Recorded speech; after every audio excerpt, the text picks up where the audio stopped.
እንዴ ማተስ የኔ ቆንጆ እንደምትመጣ እኮ አልነገርከኝም ነበር። ሰርፕራይዝ ላድርግሽ ብዬ እኮ ነው። ሰርፕራይዝ? አዎ ታውቂያለሽ፣ ያኔ ካየሁሽ ጀምሮ እንቅልፍ ተኝቻለሁ። የምርህን?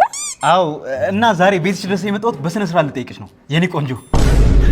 እባክሽ ፍቅረኛ ይሁን። እንዴ ምንድነው ይሄ? ጎመን ይብላ። የፍቅር ጥያቄ ልጠይቀኝ ጎመን ይዘህ ትመጣለህ? አይ በሞላ አበባ ለምንድነው አበባ ይዘህልኝ አልመጣህ?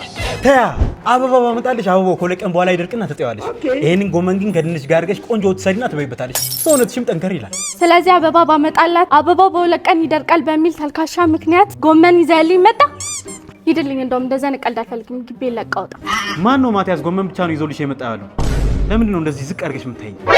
እና መጀመሪያ እንደዛ አትለኝም ነበር እንዴ? ሌላ ምን ይዘህልኝ መጣ? 100% ከንጹህ ጤፍ የተሰራ ወፍራም እንጀራ። እንደሱ እኮ የሚበጣጠስ ነው ይመስልሽ? ቁርስ ምሳ እራት ትበያለሽ።